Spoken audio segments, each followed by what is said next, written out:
I need some advice. My mill is nagging my partner about my life choices and I'm not sure if I should say something. For some context, I'm not married, but mill works for us. I have autism, ADHD, agoraphobia, emetophobia, and a lot of trauma from my own toxic mother. Because of my mental health struggles, I recently quit my job. It was a call center job. It was extremely difficult for me and I got to a point where I figured that throwing myself down the stairs was a nice way to get some time off, so at that point, I chose to quit. However, in 2012, I started a games design degree and wasn't able to finish it due to being kicked out, for a couple of reasons which don't have any relevance to this post. But not finishing my degree is relevant. So I've chosen to go back into higher education, get a degree, and I'm currently searching for a part-time job. I'm 25 and my partner is 26. We live with his dad. His mother is in the same town but basically makes no effort with my partner/her son.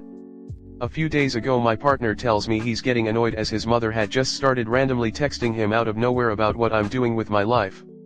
Am I doing the course? Is it night classes? Am I still at my old job? What am I doing for money? Do I know that she worked, studied, and raised a child at the same time? Why am I not doing both work and study?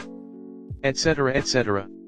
She hadn't spoken to him in weeks, she'd not even asked how he was doing. So he's frustrated at this point but defends me and basically says, I'm doing the course, I'm looking for work and no matter what happens he will support me through it all.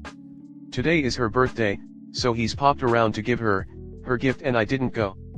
He comes back and says that she's asking 1,000,001 questions again about what I'm doing and that he's glad the visit is over with because even trying to shut it down again, didn't work.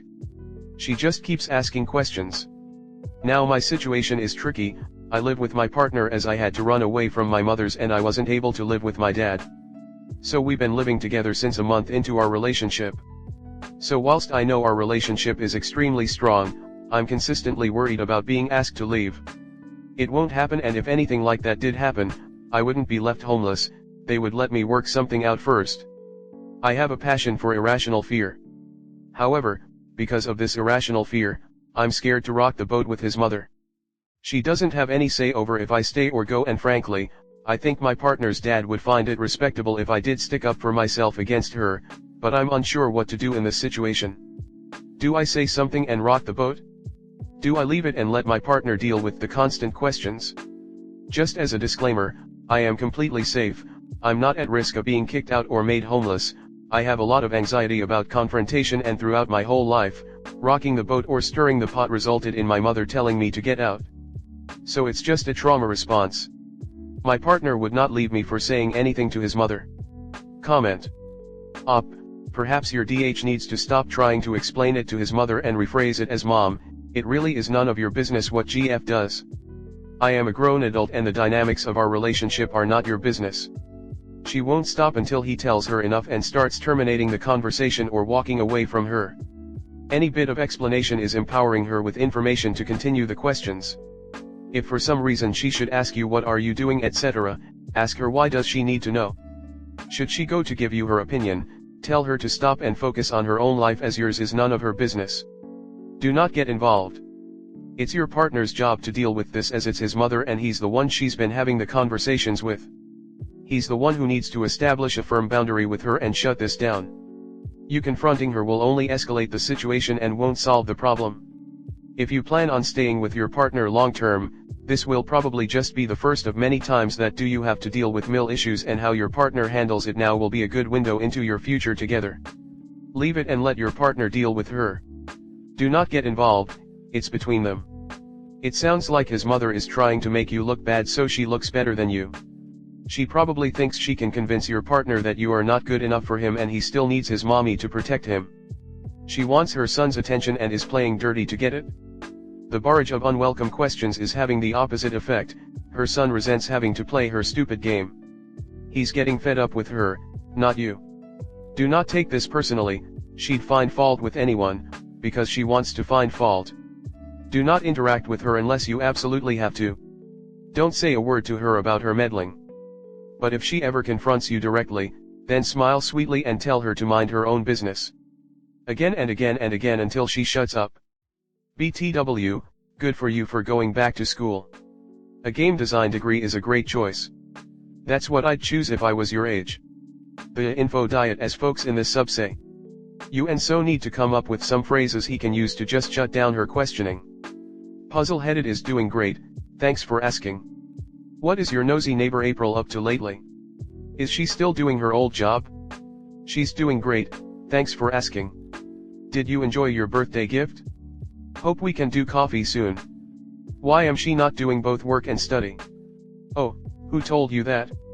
She's doing great, thanks for asking. Isn't the weather so sketchy lately? Why do I keep answering your questions with the same response? Mom, why do you keep asking about crap that isn't your concern?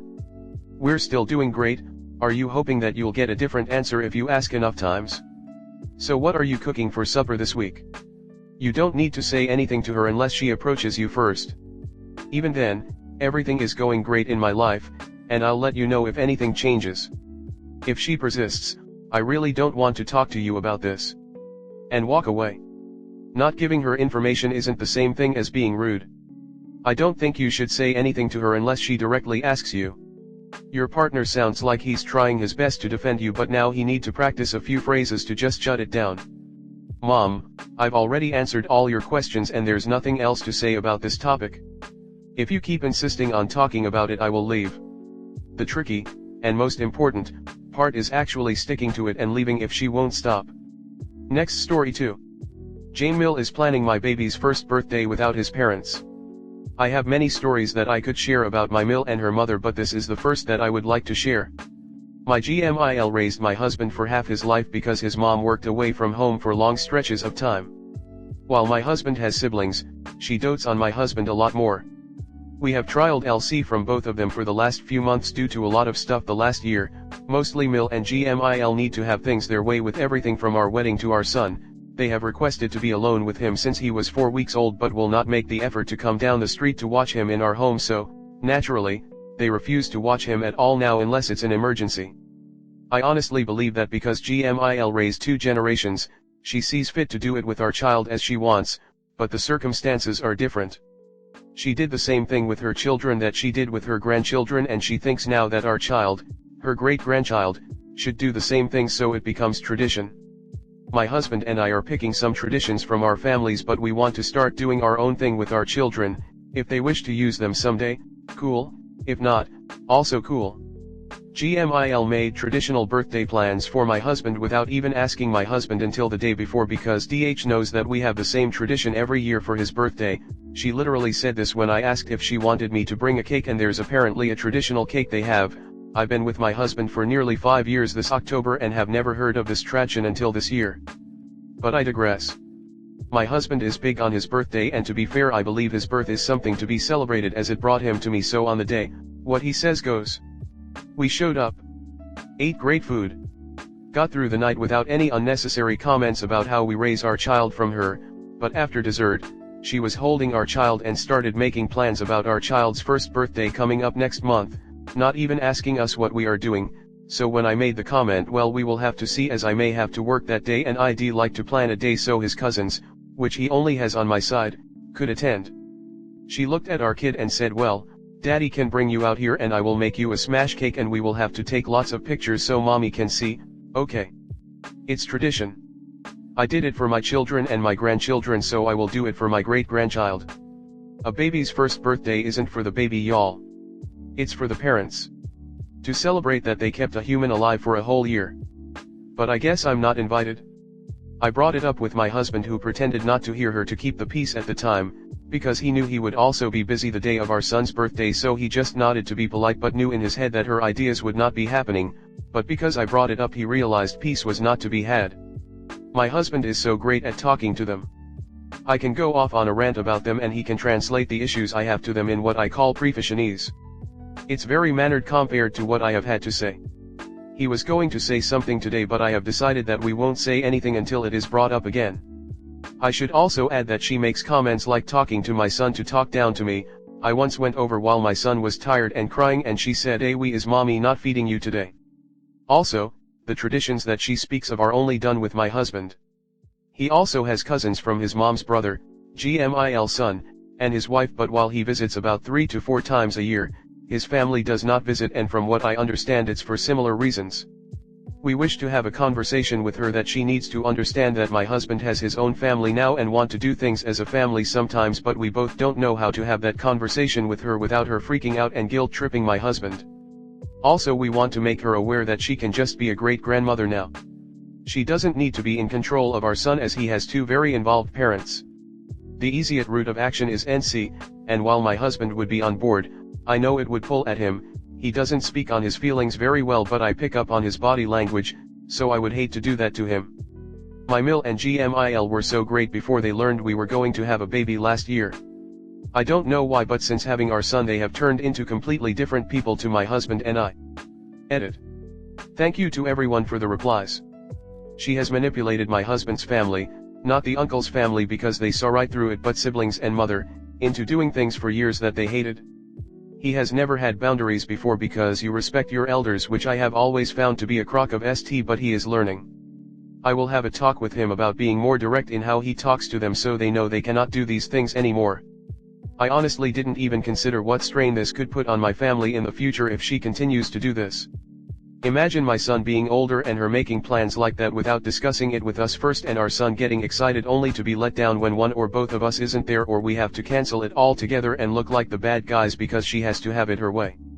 Comment. Arrange the party you want to have. Send invitations to baby's official first birthday celebration, to one and all. When GMIL calls to invite you to hers, you, your husband, and your baby are busy that day.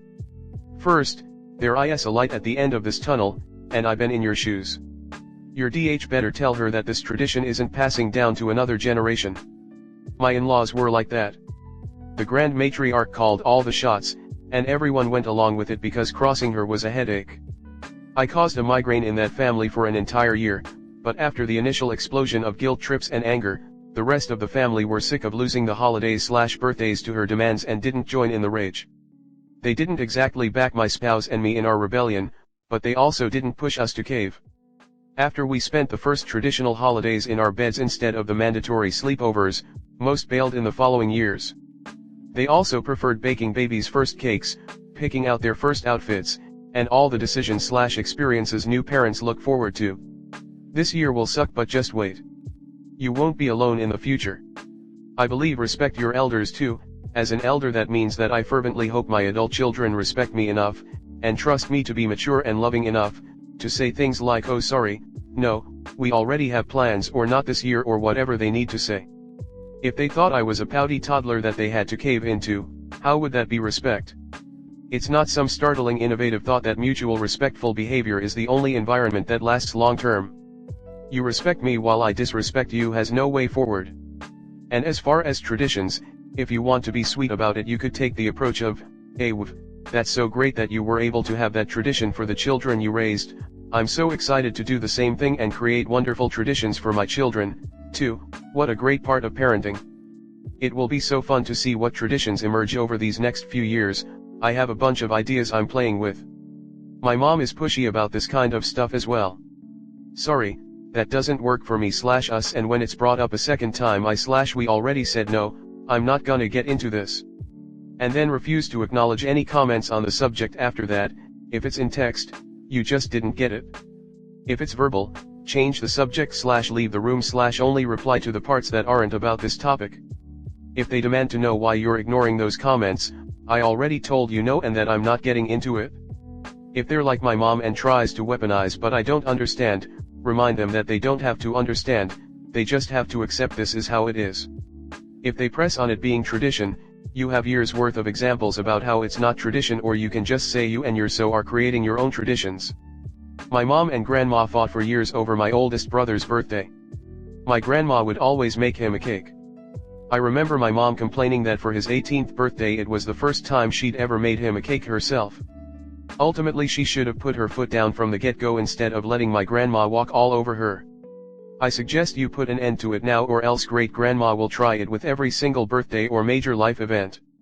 It's super rude to say we'll send pictures to mom because the first birthday is really for the parents to celebrate and enjoy. You also want to see your baby enjoy cake in person for the first time. You should have told her she was being super rude by excluding you from your child's first birthday. She seems to have gotten plenty of times to experience those firsts with her kids and grandkids. It's your kid and it's your turn. Don't feel guilty telling her to chill out.